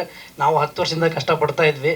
ಏನಂದರೆ ಒಂದು ಆಡಿಷನ್ ಹೋದಾಗ 5 ನಿಮಿಷ ನಮ್ಮ ಪರ್ಫಾರ್ಮೆನ್ಸನ್ನು ನೋಡೋದಕ್ಕೂ ಇವತ್ತಿನ ಕಾಲದಲ್ಲಿ ಸ್ವಲ್ಪ ಹೆಡ್ ಸ್ಪೇಸ್ ಇರೋದಿಲ್ಲ. ಅಂಥದ್ರಲ್ಲಿ ಇಷ್ಟು ದೊಡ್ಡ ಪ್ರಾಜೆಕ್ಟಿಗೆ, ಯಾಕಂದರೆ ನಾನು ಯಾವುದೇ ಫ್ಯಾಮಿಲಿ ಬ್ಯಾಕ್ಗ್ರೌಂಡ್ ಇಲ್ಲ ಅಥವಾ ಯಾವುದೇ ಸಪೋರ್ಟ್ ಇಲ್ಲದೆ ತುಂಬ ಸ್ಕ್ರ್ಯಾಚಿಂದ ಬಂದಿರೋಂತಹ ನಟ ಅಂತ ಹೇಳ್ಬೋದು. ಸೊ ಹಾಗಾಗಿ ಅವರು ನನ್ನ ಮೇಲೆ ನಂಬಿಕೆ ಇಟ್ಟು ಇಂಥ ದೊಡ್ಡ ಪ್ರಾಜೆಕ್ಟಲ್ಲಿ ಅವರು ಕಾಸ್ಟ್ ಮಾಡಿದ್ದು ನನಗೆ ಇವತ್ತಿಗೂ ಇದು ನಂಬೋದಕ್ಕೆ ಸಾಧ್ಯನೇ ಇಲ್ಲ. ಆಮೇಲೆ ನಾವು ಶೂಟಿಂಗ್ ಮಾಡ್ತಾ ಇದ್ದಾಗೂ ಅಷ್ಟೇ, ಯಾಕೆಂತ ಹೇಳಿದ್ರೆ ಇದು ರೀಲಲ್ಲಿ ಶೂಟ್ ಮಾಡಿದ್ರಿಂದ ಅವರ ಲೆಕ್ಕಾಚಾರದ ಪ್ರಕಾರ ಒಂದೊಂದು ಟೇಕಿಗೆ, ಒಂದೊಂದು ಶಾರ್ಟಿಗೆ 3 ಟೇಕ್ ಮಾತ್ರ ಇದ್ದಿದ್ದು. ಅದು ಆ್ಯಕ್ಟ್ರ್ಗಳಿಗಿರಲಿಲ್ಲ. ನಾವು ಆ್ಯಕ್ಟ್ರ್ಗಳೇನಂತ ಹೇಳಿದ್ರೆ ಒಂದೇ ಟೇಕಲ್ಲಿ ಕೊಡಲೇಬೇಕಾಗಿತ್ತು. ಅಂದರೆ ಕ್ಯಾಮ್ರಾದು ಅಥವಾ ಲೈಟಿಂಗ್ ಏನಾದರೂ ಪ್ರಾಬ್ಲಮ್ ಆದರೆ ಮಾತ್ರ 3 ಟೇಕ್ ಹೋಗ್ತಿದ್ವಿ. ಅದು ಬಿಟ್ಟರೆ ಇವತ್ತು ಡಿಜಿಟಲಲ್ಲಿ ಏನು ಅಂತ ಹೇಳಿದ್ರೆ, ಒಂದು ಸೀನ್ ಇತ್ತು ಅಂತ ಹೇಳಿದ್ರೆ 16 ಕಡೆಯಿಂದ ಸುಮ್ಮನೆ ತಗೋ ಎಡಿಟಿಂಗಲ್ಲಿ ನೋಡ್ಕೊಳ್ಳೋಣ ಅನ್ನೋಂಥ ಪರಿಸ್ಥಿತಿಯಲ್ಲಿ ನಾವು ಇಂಡಿಪೆಂಡೆಂಟ್ ಈ ಫಿಲ್ಮ್ ಇದರಿಂದ ಬಂದಿರೋಂಥ ಆ್ಯಕ್ಟ್ರ್ಗಳಿಗೆ ಏನಂದರೆ ಅದು ರೂಢಿ ಆಗಿಬಿಟ್ಟಿರುತ್ತೆ. ಅಂಥದ್ರಲ್ಲಿ ಒಂದು ಟೇಕಲ್ಲಿ ಇಡೀ ಸಿನಿಮಾಗಳನ್ನ ಕೊಡೋದು ನಮಗೆ ಭಾಳ ಚಾಲೆಂಜಿಂಗ್ ಆಗಿತ್ತು. ಇದಕ್ಕೆ ತುಂಬ ಸಪೋರ್ಟಿವ್ ಆಗಿ ಕೆಲಸ ಮಾಡಿದ್ದು ಇಡೀ ಟೀಮ್ ಅಂತಲೇ ಹೇಳ್ಬೋದು. ಸ್ಪೆಷಲಿ ಇವಾಗ ದಿನೇಶ್ ಸರ್ ಅಂತೂ ಅವರ ಎಕ್ಸ್ಪೀರಿಯನ್ಸ್ ನನಗೆ ಎಷ್ಟು ಹೆಲ್ಪ್ ಆಯಿತು ಅಂತ ಹೇಳಿದ್ರೆ, ನಾವಿವಾಗ ಹೊಸ ಇಂಡಿಪೆಂಡೆಂಟ್ ಡೈರೆಕ್ಟರ್ಗಳ ಜೊತೆ ಕೆಲಸ ಮಾಡ್ತಾ ಇರಬೇಕಾದ್ರೆ ಅವರ ಟೆಂಪರ್ ಇರಬಹುದು ಅಥವಾ ಅವರ ಇನ್ಎಕ್ಸ್ಪೀರಿಯನ್ಸ್ ಇರ್ಬೋದು, ಏನಾಗ್ತಾ ಇರುತ್ತೆ ಅವರ ನರ್ವಸ್ನೆಸ್ನೆಲ್ಲ ಆ್ಯಕ್ಟ್ರ್ಗಳ ಮೇಲೆ ಆಗ್ತಾ ಇರ್ತಾರೆ. ಬಟ್ ಇವ್ರು ಅಂತ ಹೇಳಿದ್ರೆ ಅಲ್ಲಿ ಅಷ್ಟು ದೊಡ್ಡ ಸೆಟ್ ಇದೆ, ಇಷ್ಟು ಲೈಟ್ಸ್ ಇದೆ, ಆದರೂ ಕೂಡ ನಮ್ಮ ಎಷ್ಟೇ ಅನುಮಾನಗಳು ಬಂದರೂ ಅದನ್ನು ತುಂಬ ಕೂಲಾಗಿ ಹ್ಯಾಂಡ್ಲ್ ಮಾಡಿ ನಮ್ಮ ಸೀನ್ಗಳಿಗೆ ಎಂಟ್ರಿ ಕೊಡ್ತಾ ಇದ್ರು ಅಂತ ಹೇಳ್ಬೋದು. ಎಷ್ಟೊಂದು ಸೀನ್ ನನಗೆ ಈ ಸೀನ್ನ ಫಸ್ಟ್ ನನಗೆ ತುಂಬ ಸಮಸ್ಯೆ ಆಗಿದ್ದಂದರೆ ಆ ಇನ್ನೋಸೆನ್ಸನ್ನು ಹೇಗೆ ಹಿಡಿಯೋದು ಅಂತ. ಯಾಕಂದರೆ 10 ವರ್ಷದಿಂದ ಇದರಲ್ಲಿ ಕೆಲಸ ಮಾಡಿ ಆ ಸ್ಟ್ರಗ್ಲಿಂಗ್ ಮಾಡಿ ಎಲ್ಲದನ್ನು ಅನುಮಾನದಿಂದ ನೋಡೋವಂಥ ಒಂದು ಮನಸ್ಥಿತಿಗೆ ತಲುಪಿಬಿಟ್ಟಿದ್ವಿ. ಅಂಥದ್ರಲ್ಲಿ ಇಷ್ಟು ಇನ್ನೋಸೆನ್ಸಲ್ಲಿ ಇದನ್ನು ಹೇಗೆ ಕ್ಯಾರೆಕ್ಟರ್ ಮಾಡೋದು ಅನ್ನೋದಕ್ಕೆ ಫಸ್ಟ್ ನಮ್ಮ ಆ ಇಂಟೆಲೆಕ್ಚುಯಲ್ ಇದನ್ನು ಸ್ವಲ್ಪ ಸಪ್ರೆಸ್ ಮಾಡಿಕೊಂಡು ಆ ಇನ್ನೋಸೆನ್ಸನ್ನು ನಂಬಬೇಕಾಯಿತು. ಇದಕ್ಕೆ ಒಂದು ರೀತಿ ನನಗೆ ಡಾಕ್ಟರ್ ರಾಜ್ಕುಮಾರ್ ಅವರು ಹೆಲ್ಪ್ ಮಾಡಿದ್ರು ಅಂತಲೇ ಹೇಳ್ಬೋದು. ಯಾಕೆ ಅಂತ ಹೇಳಿದರೆ, ನಾವು ಇತ್ತೀಚೆಗೆ ಏನಾಗ್ಬಿಟ್ಟಿದೆ, ಯುರೋಪಿಯನ್ ಸಿನಿಮಾ ಇರ್ಬೋದು, ಅಮೆರಿಕನ್ ಸಿನಿಮಾ ಇರ್ಬೋದು, ಇದನ್ನೆಲ್ಲ ತುಂಬ ಇನ್ಫ್ಲುಯೆನ್ಸ್ ಆಗಿ ನಮ್ಮ ಮಣ್ಣಿನ ಸಿನಿಮಾದ್ದು ಇಲ್ಲಿನ ಮಣ್ಣಿನ ನಟನೆ ಹೇಗೆ ಅನ್ನೋದು ಬಹಳ ಕಷ್ಟ ಆಗ್ಬಿಟ್ಟಿತ್ತು. ಕೊನೆಗೆ ಇನ್ನೇನು ಶೂಟಿಂಗ್ ಹೋಗಬೇಕು ಅಂದಾಗ ಒಂದು ಸತಿ ಮೇಲೆ ನೋಡಿ ಅಣ್ಣವ್ರ ಮೇಲೆ ಭಾರ ಹಾಕಿ ಇದನ್ನು ಈ ಸಿನಿಮಾದ ಒಂದು ಕ್ಯಾರೆಕ್ಟರ್ನ ಹಿಡಿದಿದ್ದು ಅಂತಲೇ ಹೇಳ್ಬೋದು ನನಗೆ. ಸೊ ಇದು ಭಾಳ ಒಳ್ಳೆ ಎಕ್ಸ್ಪೀರಿಯೆನ್ಸು. ಸಿನಿಮಾ ನೋಡಿದಾಗ ನಿಮಗೆ ಇದು ಟ್ರಾನ್ಸ್ಲೇಟ್ ಆಗಿದೆ ಅಂತ ನನಗನ್ಸುತ್ತೆ. ಸೊ ಇದನ್ನು ಫೀಚರ್ ಫಿಲ್ಮ್ ಮಾಡಬೇಕು ಅಂತ ಇದ್ದೀವಿ, ಹೋಪ್ಫುಲಿ. ಸೊ ಇದು ಇವಾಗ ಏನು ನೋಡಿದ್ದೀರಾ ಇದಕ್ಕಿಂತ ಬಹಳ ದೊಡ್ಡ ಮಟ್ಟದಲ್ಲಿ ಈ ಸಿನಿಮಾ ಬರುತ್ತೆ. ಇನ್ನೂ ಒಂದು ಲಿಬರ್ಟಿಯನ್ನು ತೊಗೊಂಡು ನೆಕ್ಸ್ಟ್ ನೀವು ಇದು ಏನಾಗುತ್ತೆ ಅಂತ ಯಾರಿಗಾದರೂ ಒಂದು ಪ್ರಶ್ನೆ ಇತ್ತಲ್ಲ. ಸೊ ಈ ಸಿನಿಮಾ ಇಂಡಸ್ಟ್ರಿಯಲ್ಲಿ ಬಂದು ಯಶಸ್ಸನ್ನು ಪಡೆಯೋದು ಎಷ್ಟು ಮುಖ್ಯನೋ ಆ ಯಶಸ್ಸನ್ನು ಸಂಭಾಳಿಸೋದು ಅಷ್ಟೇ ಕಷ್ಟ ಅನ್ನೋದು ನೆಕ್ಸ್ಟ್ ನಮ್ಮ ಸಿನಿಮಾದ ಕಥೆಯಲ್ಲಿ ಒಂದು ಹಿಂಟ್ ಅಂತಲೇ ಹೇಳ್ಬೋದು. ಅಂದರೆ ಇವತ್ತು ಫೇಲ್ಯೂರಿಂದ ಹಾಳಾಗಿರುವಂತಹ ಆರ್ಟಿಸ್ಟ್ಗಳಿಗಿಂತ ಸಕ್ಸಸ್ಸಿಂದ ಹಾಳಾಗಿರುವಂಥ ಆರ್ಟಿಸ್ಟ್ಗಳೇ ತುಂಬ ಜನ ಇದ್ದಾರೆ. ಸೊ ಹಾಗಾಗಿ ಇವರಿಗೆ ಯಶಸ್ಸು ಸಿಕ್ಕಾಗ ಏನಾಗಬಹುದು, ಸೊ ಅದರಲ್ಲಿ ಮತ್ತೆ ಫೇಲ್ಯೂರ್ ಸಿಕ್ಕಾಗ ಏನಾಗಬಹುದು ಅನ್ನೋದು ಒಂದಷ್ಟು ಅಂಶಗಳು ಈ ಸಿನಿಮಾದಲ್ಲಿ ಬರುತ್ತೆ. ಇವಾಗ ನೋಡಿರೋದು ನೀವು, ಇದು ಇನ್ನೂ ಸಿನಿಮಾ ಸ್ಟಾರ್ಟೇ ಆಗಿಲ್ಲ ಅಂತ ಹೇಳ್ಬೋದು. Thank you. ಅಂದರೆ ಪ್ರತಿ ಶಾರ್ಟ್ಗೂ ನಮಗೆ ಹೆಚ್ಚು ಟೇಕ್ಸ್ಗಳು ಇರ್ತಾ ಇರಲಿಲ್ಲ, ಯಾಕಂದರೆ ರೀಲ್ ಹೆಚ್ಚು ನಮಗೆ ಬಜೆಟ್ ಪ್ರಾಬ್ಲಮ್ ಆಗಿದ್ದರಿಂದ. ಸೊ ನಮ್ಮ ಆ್ಯಕ್ಟರ್ಗಳ ಕಡೆಯಿಂದ ಏನೂ ಪ್ರಾಬ್ಲಮ್ ಆಗೋ ರೀತಿ ಇರಲಿಲ್ಲ, ಯಾಕಂದರೆ ನಾವು 1 ತಿಂಗಳಿಂದ ವರ್ಕ್ಶಾಪ್ ಮಾಡಿಸಿದ್ರು ಸರ್, ತುಂಬ ಪ್ರಿಪೇರ್ ಆಗಿದ್ವಿ. ಆ ಕ್ಯಾರೆಕ್ಟರ್ ಅಂದರೆ ಆ ಪ್ರಪಂಚ ಒಂದು ಕ್ರಿಯೇಟ್ ಮಾಡಿದ್ರಿಂದ ಏನಾಗ್ತಾ ಇತ್ತು, ನಮಗೆ ಆ ಸೆಟ್ ಒಳಗಡೆ ಹೋದ ಕೂಡಲೇ ನಮಗೆ ಅದರದ್ದೊಂದು ಒಂದು ಮೂಡ್ ಬರ್ತಾಯಿತ್ತು. ಅಂದರೆ ಆ ಲೈಟ್ಗಳಿರ್ಬೋದು, ಆ ಕ್ಯಾಮ್ರಾ ಇರಬಹುದು. ಸೊ ಓವರಾಲ್ ಆ್ಯಂಬಿಯನ್ಸ್ನ ಆ ರೀತಿ ಕ್ರಿಯೇಟ್ ಮಾಡಿದ್ರು. ಇನ್ಫ್ಯಾಕ್ಟ್ ಅವರು ಸ್ಕ್ರೀನ್ ಪ್ಲೇ ಬರೆದು ನನಗೆ ತೋರಿಸಿದಾಗ ನಾನು ಅಂದ್ಕೊಂಡಿದ್ರೆ ಏನು ಹುಚ್ಚಿಡ್ದಿದ್ದಾನ, ಶಾರ್ಟ್ ಫಿಲಮ್ ಈ ಬಜೆಟಲ್ಲಿ ಹಿಂಗೆ ಮಾಡೋಕ್ಕೆ ಸಾಧ್ಯನೇ ಇಲ್ಲ. ಯಾಕಂದರೆ ನಮ್ಮ ಎಕ್ಸ್ಪೀರಿಯನ್ಸಲ್ಲಿ ಏನಾಗುತ್ತೆ, ಇಂಡಿಪೆಂಡೆಂಟ್ ಡೈರೆಕ್ಟರ್ಗಳು ತುಂಬ ಇಲ್ಯೂಷನಲ್ಲಿ ಕತೆಗಳನ್ನ ಬರೆದು ಬರ್ತಾರೆ, ಅದನ್ನು ಶೂಟ್ ಮಾಡೋಕ್ಕಾಗಲ್ಲ. ಯಾಕಂದರೆ ಮಾರ್ಕೆಟಲ್ಲಿ ಶೂಟ್ ಮಾಡ್ತೀವಿ ಅಂತೆಲ್ಲ ಬರೆದು ಬಿಟ್ಟಿರ್ತಾರೆ, ಮಾರ್ಕೆಟಿಗೆ ಹೋದಾಗ ಗೊತ್ತಾಗುತ್ತೆ ಶೂಟ್ ಮಾಡೋಕ್ಕಾಗಲ್ಲ ಅಂತ. ಅಂಥದ್ರಲ್ಲಿ ಇವರು ಅಂಬರೀಷ್ ಅವ್ರು ಬರ್ತಾರೆ, ಅಣ್ಣವ್ರು ಬರ್ತಾರೆ, ಅವ್ರ ಪಕ್ಕ ನೀವು ನಿಂತಿರ್ತೀರ, ಇದು ಹೇಗೆ ಸಾಧ್ಯ ಅಂತ ಎಲ್ಲ ಅನಿಸ್ಬಿಟ್ಟಿತ್ತು. ಬಟ್ ಅಲ್ಲಿ ಹೋದಾಗ ಆ ಕಾಸ್ಟ್ಯೂಮ್ಸಿಂದ ಹಿಡಿದು ಎಲ್ಲ ನಮ್ಮನ್ನು ಹೇಗೆ ಮಾಡಿದ್ದು ಅಂದರೆ, ಅಲ್ಲಿ ಹೋದರೆ ಮಾತ್ರ ನನಗೆ ಹಾಗೆ ಮಾಡೋದಕ್ಕೆ ಸಾಧ್ಯ ಆಯಿತು. ಅದರಿಂದ ಹೊರಗೆ ಬಂದಾಗ ಮತ್ತೆ ನನಗೆ ಅವರು ಭಾಳ ಅಪರಿಚಿತರೇ ಆ ಕ್ಯಾರೆಕ್ಟರ್ಗಳು. ಸೊ ಇದು ಆ ಪ್ರಪಂಚದಿಂದ ಇದೆಲ್ಲ ಸಾಧ್ಯ ಆಯಿತು ಅಂತ ಅನ್ಸುತ್ತೆ. ಇವನ್ 1 ಟೇಕ್ ಇರ್ಬೋದು, ಎನಿಥಿಂಗ್, ಅದನ್ನು ಸ್ವಲ್ಪ ಅನುಮಾನದಿಂದ ನೋಡಿದ್ರೂ ಈ ಸಿನಿಮಾ ಮಾಡೋಕ್ಕಾಗ್ತಾ ಇರಲಿಲ್ಲ. Some film, this Madhyantara, he said there is one small role there, just act with that, the Tamilian character. I was really excited to just see through that, and then it was a great film. Madhyantara is a very fantastic film which I just saw that. And we grew up with all the film industry. My father is an actor, Aram Somasundaram, Chennai, but I can't speak Kannada fluently, that's why I'm talking to you in English. Please don't mind it. Thank you very much. ಅವಾಗ ಪ್ರತಿ ವರ್ಷ ಅವ್ರು ಸಿಗ್ತಿದ್ರು. ಅವ್ರು ಹೇಳಿದ್ರು Covid ಟೈಮಲ್ಲಿ ನನಗೆ ಶಶಿ ಹೇಳಿದ್ರು, ಶನೈ ಅವ್ರಿಗೆ 1-2 ಪುಸ್ತಕ ಕೊಡಬೇಕು ಮೇಡಮ್, ಒಂದು ಆಫೀಸಲ್ಲಿ ಪಿಕಪ್ ಮಾಡ್ಕೊಂಡು ಏರ್ಪೋರ್ಟ್ಗೆ ಹೋಗೋ ಅಂದರು. ನಾನು ಆರಾಮಾಗಿ ಆಫೀಸ್ಗೆ ಹೋದೆ. ಶನೈ ಸರ್ ಫೋನ್ ಮಾಡಿದ್ರು, ರಾಜ್ಕುಮಾರ್ ನಿಮ್ಮ ಹತ್ರ ಬ್ಯಾಗೇಜ್ ಎಷ್ಟಿದೆ ಅಂದರು. ಸರ್ ನಂದೊಂದು 10 ಕಿಲೋ ಇದೆ ಸರ್ ಅಂದೆ. ಯಾಕಂದ್ರೆ 1 ತಿಂಗಳು ಇರಬೇಕಂತ 10 ಕಿಲೋ ಇದೆ ಸರ್ ಅಂದೆ. ಹಂಗಾರೆ ಅದನ್ನು ಬ್ಯಾಗೇಜ್ಗೆ ಹಾಕ್ಬಿಡಿ, ಪುಸ್ತಕ ಅದು ಸ್ವಲ್ಪ ವೆಯ್ಟ್ ಇರುತ್ತೆ ನೋಡ್ಕೊಳ್ಳಿ ಅಂತ. ಸುಮಾರು 7.5 kg ಇತ್ತು ಪುಸ್ತಕ, ಅದು 2 ಪುಸ್ತಕ. ಅದು ಅದೇ ಇದು ಮಾಡುವಾಗ, ಇದನ್ನು ರಿಸರ್ಚ್ ಮಾಡುವಾಗಲ ಅದನ್ನು ನಾನು ಕ್ಯಾಬಿನ್ ಒಳಗಡೆ ತೊಗೊಂಡೋಗ್ಬೇಕಿತ್ತು. ಅವ್ರು ಹೇಳಿದ್ರು ಅದನ್ನು ಕ್ಯಾಬಿನ್ ಒಳಗಡೆ ತೊಗೊಂಡೋಗಿ ದಯವಿಟ್ಟು ಲಗೇಜ್ಗೆ ಹಾಕ್ಬಿಡಿ, ಅದನ್ನು ಭಾಳ ಸೇಫ್ಟಿ ಆಗಿರಬೇಕು ಅಂತ. ಆ ಒಂದು 3 hours ಟ್ರಾವೆಲಿಂಗ್ ಸುಮ್ಮನೆ ಅದನ್ನು ಒಂದಷ್ಟು ಫೋಟೋಸ್ ಎಲ್ಲ ತಿರುಗಿಸಾಕಿದ್ದೆ. ಅದು ತೊಗೊಂಡೋಗಿ ಅವ್ರಿಗೆ ತಲುಪಿಸುವಾಗ ನನಗೆ ಹೇಳಿದರು, ಬಟ್ ಕ್ಯಾರೆಕ್ಟರ್ ಹೇಳಿರಲಿಲ್ಲ. ಕ್ಯಾರೆಕ್ಟರ್ ಅನ್ಫಾರ್ಚುನೇಟಾಗಿ ನನಗೆ ಕೊಟ್ಟಿದ್ರು, ಗೊತ್ತಿಲ್ಲ ಅದು. Thank you. ಎಲ್ಲರಿಗೂ ನಮಸ್ಕಾರ. ನಾನು ತುಂಬಾ ಚಿಕ್ಕ ಹುಡುಗಿ, ಬಿಕಾಸ್ ಎಲ್ಲರೂ ಸೀನಿಯರ್ ಇದ್ದೀರಾ ಇಲ್ಲಿ. ಮಧ್ಯಂತರ ಅಂತ ಸಿನಿಮಾ ನಂಗೆ ಇಷ್ಟು ಬೇಗ ಮುಗ್ದೋಯ್ತಾ, ಇನ್ನೂ ಬೇಕಿತ್ತು ಅನ್ನೋ ಒಂದು ಅರ್ಜ್ ಕ್ರಿಯೇಟ್ ಮಾಡಿದೆ. ಇಲ್ಲಿರೋ ಆಡಿಯನ್ಸ್ಗೂ ಅದೇ, ದಟ್ಸ್ ದ ಮೇನ್ ಥಿಂಗ್. ಯಾಕಂದರೆ ಆಡಿಯನ್ಸ್ ನಾವಿವಾಗ ಎಷ್ಟೊಂದು ಸೀರೀಸ್ ನೋಡ್ತೀವಿ, ಮೊಬೈಲಲ್ಲಾಗಲಿ ಎಷ್ಟೊಂದು ಕಂಟೆಂಟ್ಸ್ ನೋಡ್ತೀವಿ, ಫಾಸ್ಟ್ ಫಾರ್ವರ್ಡಲ್ಲಿ ನೋಡ್ಬಿಡ್ತೀವಿ, ಓಕೆ ನೆಕ್ಸ್ಟ್ ಇದು ಅಂತ ಪ್ರೆಡಿಕ್ಟ್ ಮಾಡ್ತಾ. ಬಟ್ ದಿಸ್ ಮೂವಿ, ಇದನ್ನ ಶಾರ್ಟ್ ಫಿಲ್ಮ್ ಅಂತ ದಯವಿಟ್ಟು ನನಗೆ ಕರೆಯೋಕ್ಕೆ ಇಷ್ಟ ಇಲ್ಲ, ಬಿಕಾಸ್ ಆ ಒಂದು ಕಂಟೆಂಟ್ ಇದೆ ಈ ಸಿನಿಮಾದಲ್ಲಿ. ಅದು ಇನ್ನೂ ಬೇಕಿತ್ತು, ಇನ್ನೂ ನೋಡಬೇಕಿತ್ತು, ಇನ್ನೂ ಜಾಸ್ತಿ ಬೇಕು ಅನ್ನೋ ಕಾನ್ಸೆಪ್ಟ್ ನಮಗೆ ಅವರು ಕ್ರಿಯೇಟ್ ಮಾಡಿದ್ದಾರೆ. ಆ್ಯಂಡ್ ಅದರಲ್ಲಿ ಅವ್ರು ಆಲ್ರೆಡಿ ಗೆದ್ದುಬಿಟ್ಟಿದ್ದಾರೆ. ಇನ್ನು ಅವಾರ್ಡ್ ಬಗ್ಗೆ ಮಾತಾಡಬೇಕಂದ್ರೆ they really deserve it. Because ಈ ಥರ ಒಂದು ಕಾನ್ಸೆಪ್ಟ್ ಎಷ್ಟೊಂದು ಜನಕ್ಕೆ ಗೊತ್ತಿರೋದಿಲ್ಲ, ಇದ್ರೂ ಅದನ್ನು ಎಕ್ಸಿಕ್ಯೂಟ್ ಮಾಡೋದು ತುಂಬ ಕಷ್ಟ ಆಗುತ್ತೆ. ಬಿಕಾಸ್ ಅವ್ರು ಹೇಳ್ದಂಗೆ ಇದರಲ್ಲಿ ಎಷ್ಟೊಂದು ಸ್ಟ್ರಗಲ್ಸ್ ಇದೆ. ಅವ್ರು ಹೇಳಿದ್ರು 16mm ಕ್ಯಾಮ್ರಾ ಆಗಲಿ, ಅಥವಾ ಆ ಎಕ್ವಿಪ್ಮೆಂಟ್ಸ್ ಆಗಲಿ, ಮತ್ತು ಕಾಸ್ಟ್ಯೂಮ್ಸ್ ಆಗಲಿ, ಈ ಥರ ಒಂದು ಕಂಟೆಂಟ್ನ ಆನ್ ಸ್ಕ್ರೀನ್ ಅವರು ಕ್ರಿಯೇಟ್ ಮಾಡಿದ್ದಾರೆ. ಇದರಲ್ಲಿ ತುಂಬ ಸ್ಟ್ರಗಲ್ ಇದೆ, ಆ್ಯಂಡ್ ಆಲ್ಸೋ ಅದನ್ನು ಪರ್ಫೆಕ್ಟಾಗಿ ಎಕ್ಸಿಕ್ಯೂಟ್ ಮಾಡಿದ್ದಾರೆ. Congratulations to the entire team. You have already succeeded. ನಿಮ್ಮ ನೆಕ್ಸ್ಟ್ ಫೀಚರ್ ಫಿಲಮ್ಗೆ very all the best. And yes, ಇದೇ ಥರ ಕಂಟೆಂಟ್ಸ್ ಬರಲಿ ನಮ್ಮ ಕನ್ನಡದಲ್ಲಿ ಅಂತ ನಾನು ಕೇಳ್ಕೊಳ್ತೀನಿ. Thank you. ಈ ಮಧ್ಯಂತರ ಚಿತ್ರದ ಜೀವಾಳ ಆಗಿರ್ತಕ್ಕಂಥ ದಿನೇಶ್ ಶೆಣೈರವರೇ, ಎಲ್ಲ ಪ್ರಶಸ್ತಿ ವಿಜೇತರೇ, ವೇದಿಕೆಯಲ್ಲಿರ್ತಕ್ಕಂಥ ಎಲ್ಲರಿಗೂ ಹೃತ್ಪೂರ್ವಕವಾದಂಥ ಒಂದು ಅಭಿನಂದನೆಯನ್ನು ತಿಳಿಸ್ತಾ, ವೇದಿಕೆಯ ಮುಂದೆ ನಮ್ಮನ್ನು ಬೆಳೆಸಿರ್ತಕ್ಕಂಥ ಮಾಧ್ಯಮದ ಎಲ್ಲ ಮಿತ್ರರಿಗೂ, ಈ ಸಿನಿಮಾವನ್ನು ನೋಡಿರ್ತಕ್ಕಂಥ ಪ್ರತಿಯೊಬ್ಬರಿಗೂ ನಮಸ್ಕಾರ. ನಾನಲ್ಲಿ ಕೂತು ಇಲ್ಲಿ ಬರುವಾಗ ಮೇಡಮ್ ನನ್ನ ಕಣ್ಮುಂದೆ ಇದ್ದಾರೆ, ಇಲ್ಲೇ ಇದ್ದಾರೆ.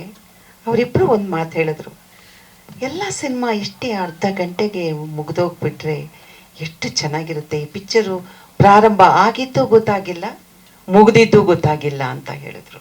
ನಿಜ, ಸಿನಿಮಾ ಅಷ್ಟು ಟೈಟಾಗಿ ಆ ಸಿನಿಮಾವನ್ನು ತೆಗೆದುಕೊಂಡು ಹೋಗ್ತಾರೆ. ಶೆಣೈರವರಿಗೆ ಯಾವ ರೀತಿಯಲ್ಲಿ ಅಭಿನಂದಿಸಬೇಕು ಅಂತ ಗೊತ್ತಾಗ್ತಿಲ್ಲ ಸರ್. 70ರ ದಶಕದಿಂದ 85ರ ಅರ್ಧ ವರ್ಷಕ್ಕೆ ಬಂದ್ವಿ, ಎಲ್ಲ ಒಂದೂವರೆ ಅರ್ಧ ಟಿಕೆಟ್ ಹರಿದಂಗೆನೆ ನೀವು ಸಿನಿಮಾನು ಅರ್ಧವಾಗಿ ನೀವು ಅದನ್ನು ಒಂದೂವರೆ ದಶಕದ ಕಾಲಘಟ್ಟವನ್ನು ನೀವು ಹಿಡಿದು ಕೊಟ್ಟಿರೋದಿದೆಯಲ್ಲ. ನನಗೆ ಈ ಸಿನಿಮಾ ನೋಡ್ತಿರ್ಬೇಕಾದ್ರೆ ಒಂದು ನೆನಪಿಗೆ ಬಂದಿದ್ದೇನೆಂದರೆ, ನನಗೆ ಥಟ್ಟಂತ ಕರಳು ಹಿಂಡಿದಂಗೆ ಆಗಿತ್ತು. ಯಾರು ಹಸಿವೆಯಿಂದ ಇರ್ತಾರೋ, ಹಸಿವೆಯನ್ನು ಮತ್ತು ಪ್ಯಾಷನ್ ಸಿನಿಮಾ ಕುರಿತಂತೆ ಆ ಒಂದು ಕುತೂಹಲ, ಆಸಕ್ತಿ, ಅಲ್ಲಿ ಬೆಳಿಬೇಕು, ನಾನು ಅಲ್ಲೇ ನಿಲ್ಲಬೇಕು ಅನ್ನೋಂಥ ಹಠವನ್ನು ಯಾರು ಹೊತ್ಕೊಂಡಿರ್ತಾರೋ ಅವ್ರ ಕೊನೆಗೆ ದೇವಸ್ಥಾನದ ಬಾಗಿಲಲ್ಲಿ ಬಂದು ಅವರು ಕೊಟ್ಟಿರ್ತಕ್ಕಂಥ ಆ ಸಾಲಲ್ಲಿ ಕೂತ್ಕೋತಾರಲ್ಲ. ನಾವು ಈ ವಿಚಾರವನ್ನು ಸರ್ ನಾವು ಹಿಂದಿನ ನಮ್ಮ ರಾಜ್ಕುಮಾರ್ ಅವರು ಮಾತಾಡೋದನ್ನು, ಜಿ ವಿ ಐಯವ್ರು ಇರ್ಬೋದು, ಗುಗ್ಗು ಅವ್ರು ಇರ್ಬೋದು, ಅವತ್ತಿನ ಕಾಲ ಇವತ್ತಿಗೂ ನಮಗೆ ಹರಿಣಿಯವರು, ಅವ್ರ ತಂದೆ, ಅವ್ರ ಅಣ್ಣಂದ್ರ ಮೇಲೆ ಗೌರವ ಯಾಕೆ ಜಾಸ್ತಿ ಆಗುತ್ತೆ ಅಂದರೆ, ಅನೇಕ ಕಲಾವಿದರಿಗೆ ಅನ್ನ ಹಾಕದಂಥವ್ರು. ಹಸಿವೆ ಏನು ಅಂತ ಇಲ್ಲಿಂದ ಬೆಂಗಳೂರಿಗೆ, ಚೆನ್ನೈಗೆ ಹೋದಾಗ ಅಲ್ಲಿ ಕಲಾವಿದರು, ಟೆಕ್ನಿಷಿಯನ್ಸು ಸರ್, ಎಸ್ಪೆಷಲಿ ಡೈರೆಕ್ಟ್ರುಗಳು, ಅಸಿಸ್ಟೆಂಟ್ ಡೈರೆಕ್ಟ್ರ್ ಆಗಬೇಕು ಅಂತ ಹೋದವರು, ಅಲ್ಲಿ ಬೇಡುವಂಥ ಸ್ಥಿತಿ ಬಂದಿತ್ತಲ್ಲ, ಅದನ್ನು ನೀವು ಅತ್ಯಂತ ಭಾಳ ಚೆನ್ನಾಗಿ ಕಟ್ಟಿಕೊಟ್ಟಿದ್ದೀರ.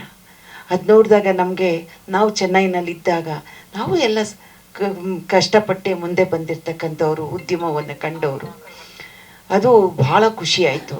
ಮತ್ತು ಸಿನಿಮಾ ಕುತೂಹಲ ನೀವು 85ರವರೆಗೂ ನಾವು ಇಂಡಸ್ಟ್ರಿನಲ್ಲಿ ನಾಯಕಿಯಾಗಿ ನಟಿಸಿರೋದು ಆ 86ರವರೆಗೂ, 73ರಿಂದ ಆ 86ವರೆಗಿನ ಆ ಯಾತ್ರೆ ಇದೆ ನೋಡಿ. ಅದನ್ನು ನೋಡಿದಾಗ ನನಗೆ ಕೂತಾಗ ಅವೆಲ್ಲವೂ ಕೂಡ ಟಿಕೆಟು ಅವರು ಭಾಳ ಸೊಗಸಾಗಿ ಅಭಿನಯಿಸಿದ್ದಾರೆ. ಥಿಯೇಟ್ರು ಟಿಕೆಟ್ ಕೊಡೋರು ರಮೇಶ್ ಅವರು ಎಷ್ಟು ಚೆನ್ನಾಗಿ ಮಾಡಿದ್ದಾರೆ ಅಂತಂದರೆ, ಅದರಲ್ಲೇ ಒಂದು ಸಣ್ಣ ದೌಲತ್ತಿನ ಜೊತೆಯಲ್ಲಿ ಒಂದು ಕನಿಕರ, ಅಂದರೆ ಮಾನವೀಯತೆ ಎಲ್ಲಿ ನಿಂತಿದೆ ಅನ್ನೋದನ್ನು ತೋರಿಸುವಂಥದ್ದು ಅವತ್ತು ಉಳಿದಿತ್ತು. ಅದನ್ನು ಎಷ್ಟು ಸೊಗಸಾಗಿ ಕಟ್ಟಿಕೊಟ್ಟಿದ್ದಾರೆ. ಅಲ್ಲಿ ಒಂದು ಮೌಲ್ಯನೂ ಇಟ್ಕೊಟ್ಟಿದ್ದಾರೆ. ಆತಂಗೆ ಥಿಯೇಟ್ರ್ ಮಾಲೀಕಂಗೆ ಅನ್ಯಾಯ ಆಗಬಾರ್ದು ಅಂತ ಹೇಳ್ಬಿಟ್ಟು ಅರ್ಧ ಹೋಗಿ ಅರ್ಧಕ್ಕೆ ಬಾ ಅಂತಾರಲ್ಲ, ಭಾಳ ಚೆನ್ನಾಗಿದೆ. ಮಾಣಿಕ್ ಚಂದ್ ಅವ್ರಿಗೆ ಅಭಿನಂದನೆಯನ್ನು ಸಲ್ಲಿಸ್ತೇನೆ. ನಿಮಗೆ ಆ ರೀತಿಯಾದಂಥ ಒಂದು ಸಬ್ಜೆಕ್ಟಿನ ಒಂದು ಸಣ್ಣ ಭಾಗವನ್ನು ತಿಳಿಸಿ ಇಷ್ಟು ದೊಡ್ಡ ಒಂದು ಶಾರ್ಟ್ ಫಿಲಮ್ 91ನಲ್ಲಿ ಸ್ಥಾಪನೆಯಾಗಿರ್ತಕ್ಕಂಥದ್ದು ಈ ಪ್ರಶಸ್ತಿ. ಅಂದರೆ ತಾವು ನಮಗೆ ಕರ್ನಾಟಕಕ್ಕೆ ಗೌರವವನ್ನು ತಂದುಕೊಟ್ಟಿದ್ದೀರಾ ಸರ್. ಇದು ಬಹಳ ದೊಡ್ಡ ಗೌರವವನ್ನು ತಂದುಕೊಟ್ಟಿದ್ದೀರಾ. ಕರ್ನಾಟಕ ಹೆಮ್ಮೆ ಪಡುವಂಥ ವಿಚಾರ. ಸ್ವರ್ಣಕಮಲ ಬಂದಿರತಕ್ಕಂಥದ್ದು.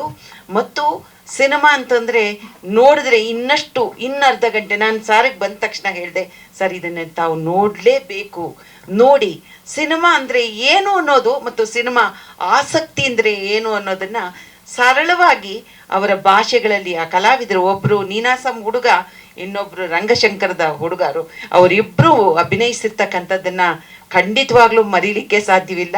ಸೊಗಸಾಗಿ ಸಿನಿಮಾವನ್ನು ಮಾಡಿದ್ದೀರಾ. ರಿಸರ್ಚ್ ಓರಿಯೆಂಟೆಡ್ಡು ಸಿನಿಮಾ ಮಾಡಬೇಕು ಅನ್ನೋದನ್ನು ತಾವು ಇವತ್ತು ನಮಗೆ ತೋರಿಸ್ಕೊಟ್ಟಿದ್ದೀರಾ.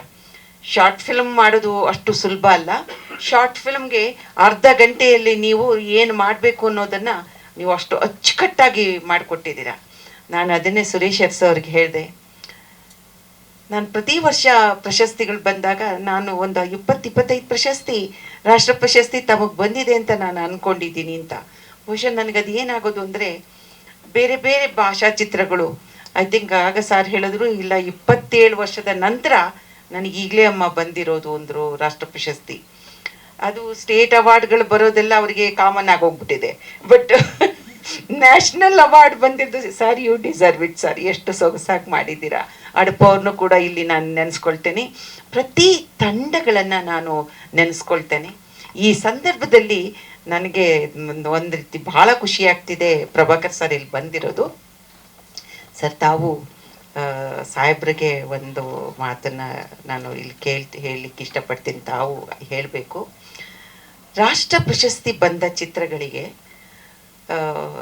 ಈಗ 25 ಲಕ್ಷ ಇಲ್ಲಿ ಪ್ರಶಸ್ತಿಯನ್ನು ಕೊಟ್ಟರೆ, ಪ್ರಶಸ್ತಿ ಮೊತ್ತ ಕೊಟ್ಟರೆ, ಒಂದು ಪ್ರೋತ್ಸಾಹಧನವಾಗಿ ಯಾರು ರಾಷ್ಟ್ರ ಪ್ರಶಸ್ತಿಯನ್ನು ತರ್ತಾರೆ ಅವರಿಗೆ 15 ಲಕ್ಷವನ್ನು ಕೊಡ್ತಾಯಿದ್ರು ಸರ್, ಕರ್ನಾಟಕದಲ್ಲಿ ಸರ್. ಅದನ್ನು ಸಾಹೇಬ್ರೇ ಇದ್ದಾಗ ಕೊಟ್ಟಿದ್ದು ಸರ್. ಏಕಾಏಕಿ ಏನಾಯಿತು ಅಂತ ಗೊತ್ತಿಲ್ಲ, ಅದನ್ನು ಸ್ಟಾಪ್ ಮಾಡಿದ್ದಾರೆ. ದಯವಿಟ್ಟು ಕನ್ನಡದ ಕೀರ್ತಿಯನ್ನು ಇಷ್ಟೊಂದು ಎತ್ತರಕ್ಕೆ ತಂದಿರ್ತಕ್ಕಂಥವ್ರಿಗೆ ಆ ಪ್ರೋತ್ಸಾಹದ ಒಂದು ಮೊತ್ತವನ್ನು ಕೊಡಿಸುವಂಥ ಕೆಲಸವನ್ನು ಮಾಡಬೇಕು ಸರ್. ಅದು ನಿಜವಾಗ್ಲೂ ಯಾಕೆ ನಿಲ್ಲಿಸಿದ್ರು ಗೊತ್ತಿಲ್ಲ ಕಾರಣ, ಆದರೆ ಅದನ್ನು ಬರೋ ಹಾಗೆ ಮಾಡಿ ಸರ್ ಪ್ಲೀಸ್. ಒಂದು. ಎರಡನೇದು, ಇಲ್ಲಿ ಈ ಜಾಗ ಸರಿ ಇಲ್ಲ, ಆದರೆ ತಾವು ಸಿಕ್ಕಿರೋದೇ ನಮಗೆ ದೊಡ್ಡದು ವಿಚಾರ. ಆದ್ದರಿಂದ ತಮಗೆ ಇನ್ನೊಂದು ವಿಚಾರವನ್ನು ಉದ್ಯಮದ ಪರವಾಗಿ ಹೇಳ್ತೇನೆ. ಮಕ್ಕಳ ಚಿತ್ರಕ್ಕೆ 4 ಚಿತ್ರಕ್ಕೆ 25 ಲಕ್ಷದ ಹಾಗೆ ಹಣ ಕೊಡ್ತಾರೆ ಸರ್. ಅದು ಸಿ ಸರ್ಟಿಫಿಕೇಟನ್ನು ಹೊಂದಿದಾಗ ಚಿಲ್ಡ್ರನ್ ಮಾತ್ರ ನೋಡುವಂಥದ್ದು ಸರ್. ಇದಕ್ಕಿದ್ದ ಹಾಗೆ ಈ ಕೋವಿಡ್ ಬಂದ ನಂತರ ಕೋವಿಡಿಂದ ಇಂಥ ಅತ್ಯುತ್ತಮವಾದ ಒಂದು ಸಿನಿಮಾ ಬರಲಿಕ್ಕೆ ಸಾಧ್ಯವಾಯಿತು. ಕೋವಿಡಿಂದ ಮಕ್ಕಳ ಸಿನಿಮಾಗೆ ಒಂದು ಸ್ಟಾಪ್ ಮಾಡಿಬಿಟ್ಟಿದ್ದಾರೆ ಸರ್. ಅದರಿಂದ ಅದನ್ನೊಂಚೂರು ತಾವು ಸಾಹೇಬ್ರಿಗೆ ಹೇಳಿಬಿಟ್ಟು, ಈ ಮಕ್ಕಳ ಸಿನಿಮಾಗಳಿಗೆ ಶಾಲೆಗಳಿಗೆ ಮಕ್ಕಳು ಬರಲ್ಲ ಸರ್, ಇದು ಸಿನಿಮಾಗೆ ಬರಲ್ಲ ಸರ್. ಬರ್ತಾರೆ, ಶಾಲೆ ಪ್ರಾರಂಭ ಇದು ರಜೆ ಇರ್ತಲ್ಲ ಸರ್, ರಜೆ ಮುಗಿದ ತಕ್ಷಣವೇ ಶಾಲೆ ಪ್ರಾರಂಭ ಆಗುತ್ತಲ್ಲ ಜೂನ್ 2, ಅಷ್ಟೊತ್ತಿಗೆ ಮಕ್ಕಳುಗಳು ಎಲ್ಲರೂ ಕೂಡ ಶಾಲೆಗೆ ಹೊರಟೋಗ್ತಾರೆ. ವರ್ಷಕ್ಕೆ 4 ಸಿನಿಮಾ ದಯವಿಟ್ಟು ತೋರಿಸಿ ಸರ್. 4 ಸಿನಿಮಾ, ಯೋಗ್ಯ ಸಿನಿಮಾ. ಮತ್ತೆ ರೀಸೆನ್ಸಾರ್ ಬೇಕಾದರೆ, ಸೆನ್ಸಾರ್ ಅಲ್ಲ, ಒಂದು ಕಮಿಟಿ ಮಾಡಿ ಅದನ್ನು ತೋರ್ಸೋಕ್ಕೆ ಯೋಗ್ಯನ ಶಾಲೆಯಲ್ಲಿ ಅಂತ ತಾವು ನಿರ್ಧಾರ ಮಾಡಿಕೊಂಡು ಆ ಮಕ್ಕಳುಗಳಿಗೆ ಸಿನಿಮಾ ತೋರಿಸುವಾಗ ಮಾಡಿ ಸರ್. ಯಾಕೆಂದರೆ ನಿರ್ಮಾಣ ಮಾಡಬೇಕು ಅಂತ ಹೇಳಿಬಿಟ್ಟೆ ಇವತ್ತಿನ ದಿನ ಇಷ್ಟೆಲ್ಲ ಮಕ್ಕಳ ಸಿನಿಮಾ ಬಂದರೆ ಮಕ್ಕಳ ಮನರಂಜನೆ ಜೊತೆಗೆ ಮನೋವಿಕಾಸ ಆಗಲಿಕ್ಕೆ ಸಾಧ್ಯ ಅನ್ನುವಂಥ ನಿಟ್ಟಿನಲ್ಲಿ ಇದನ್ನು ಪ್ರೋತ್ಸಾಹ ಕೊಟ್ಟಿರೋದು. ಅದನ್ನು ನಿಲ್ಲಿಸಬಾರ್ದು ಸರ್. ತಾವು ಅದನ್ನೊಂದು ಮಾಡೋ ಹಾಗೆ 4 ಚಿತ್ರಕ್ಕೆ ಮಾಡಿಸೋ ಹಾಗೆ ಮಾಡಬೇಕು. ಹಾಗೆ ಚಿತ್ರೋತ್ಸವ ನಮ್ಮಲ್ಲಿ ನಿಂತು ಹೋಗ್ಬಿಟ್ಟಿದೆ ಸರ್. ಈ ನೋಡಿ ಸರ್, ಇದನ್ನು ನಾನು ತಮಗೆ ಯಾಕೆ ಹೇಳ್ತೀನಿ ಅಂತಂದರೆ, ಇಂಟರ್ನ್ಯಾಷನಲ್ಲು ಚಿಲ್ಡ್ರನ್ ಫಿಲ್ಮ್ ಇತ್ತಲ್ಲ ಸರ್, ಮಕ್ಕಳ ಚಲನಚಿತ್ರೋತ್ಸವ. ಮಕ್ಕಳ ಚಲನಚಿತ್ರೋತ್ಸವವನ್ನು ಮಾಡಬೇಕು ಅಂತಲೇ ಅಡಿಗಲ್ಲಿ ಹಾಕಿರೋದು ಆಗ ರಾಜೀವ್ ಗಾಂಧಿಯವರು. ಅದು ಸ್ಟಾಪ್ ಆಯಿತು. ಅದನ್ನು ಹೈದರಾಬಾದಿಗೆ ಎತ್ಕೊಂಡೋದ್ರು. ಹೈದರಾಬಾದ್ನಲ್ಲಿ ಇರ್ತಕ್ಕಂಥ ಆ ಚಿತ್ರೋತ್ಸವ ಮಾಡೋದನ್ನು ಸ್ಟಾಪ್ ಮಾಡಿಬಿಟ್ರು ಸರ್. ಅದು ಸ್ಟಾಪ್ ಮಾಡಿರೋದ್ರಿಂದ ನಮ್ಮಲ್ಲಿರ್ತಕ್ಕಂಥ ಎಷ್ಟು ಮಕ್ಕಳ ಸಿನಿಮಾ ಮಾಡಿರ್ತಕ್ಕಂಥ ನಿರ್ಮಾಪಕರಿಗೆ ಅನ್ಯಾಯ ಆಗಿದೆ ಸರ್. ದಯವಿಟ್ಟು ಚಿತ್ರೋತ್ಸವವನ್ನು ಅಕಾಡೆಮಿ ನಿರ್ವಹಿಸುವ ಹಾಗೆ ಮಾಡಿ ಸರ್. ದಯವಿಟ್ಟು ಅದು ಮಕ್ಕಳ ಚಿತ್ರೋತ್ಸವವನ್ನು ಅಕಾಡೆಮಿ ಮಾಡೋ ಹಾಗೆ ಮಾಡಿ ಸರ್. ತಮ್ಮಲ್ಲಿ ಇದು ಈ 3 ಬೇಡಿಕೆಯನ್ನು ಕೊಡ್ತೀನಿ. ಯಾಕೆಂದರೆ ನಿಮ್ಮ ಕೈಯಲ್ಲಿ ಸಾಧ್ಯ, ನೀವು ಯಾವತ್ತೂ ಕೂಡ ಸಾಧ್ಯ ಆಗೋದನ್ನು ತಾವು, ನನಗೆ ಗೊತ್ತು ನಿಮ್ಮ ಶಕ್ತಿ ಏನು ಅಂತ, ತಾವು ಅದನ್ನು ಮಾಡಬೇಕು ಅಂತ ತಮ್ಮಲ್ಲಿ ಮನವಿ ಮಾಡ್ಕೊಳ್ತೇನೆ ಸರ್. ಮತ್ತೊಮ್ಮೆ ಶೆಣೈರವರಿಗೆ ಅಭಿನಂದನೆಯನ್ನು ಹೇಳ್ತಾ ಸರ್, ನಿಮಗೆ ಪ್ರೊಡ್ಯೂಸರು ಏನು ನಿಮ್ಗೇನೇನು ಹುಡ್ಕುವಂಥದ್ದೇನಿಲ್ಲ, ಪ್ರೊಡ್ಯೂಸರ್ ನಿಮ್ಮನ್ನು ಹುಡ್ಕೊಂಡು ಬರ್ತಾರೆ, ಖಂಡಿತವಾಗ್ಲೂ ಬರ್ತಾರೆ. ಯಾಕೆಂದರೆ ಈ ಸಿನಿಮಾದ ಪೊಟೆನ್ಶಾಲಿಟಿಯನ್ನು ನೋಡಿದಾಗ ಮತ್ತು ನೀವು ಕೆಲಸ ಮಾಡಿರ್ತಕ್ಕಂಥ ರೀತಿಯನ್ನು ನೋಡಿದಾಗ ನೀವು ಈ ಪ್ರೊಡ್ಯೂಸರು ಬಹಳ ಬೇಗದಲ್ಲೇ ನಿಮ್ಮನ್ನು ಕರೆದು ಮಾತಾಡಿಸ್ತಾರೆ ಸರ್. ನಮಸ್ಕಾರ. ನಂತರ ಸಿನಿಮಾದ ಒಂದು ಕಾರ್ಯಕ್ರಮ ಇದೆ, ಬರಬೇಕು ಅಂತ. ನಾನು ನಿಜವಾಗ್ಲೂ ಸಿನಿಮಾ ನೋಡೋದು ಮಿಸ್ ಮಾಡಿಕೊಂಡೆ. ಯಾಕೆಂದರೆ ಮೇಡಮ್ ಅವ್ರು ಈಗ ತಾನೇ ಚಿತ್ರದ ಕಥೆಯನ್ನು ನನಗೆ ಹೇಳಿದರು. ಖಂಡಿತ ಈ ಸಿನಿಮಾ ನೋಡಬೇಕು ಅಂತ ನನಗೂ ಕೂಡ ಅನಿಸಿದೆ.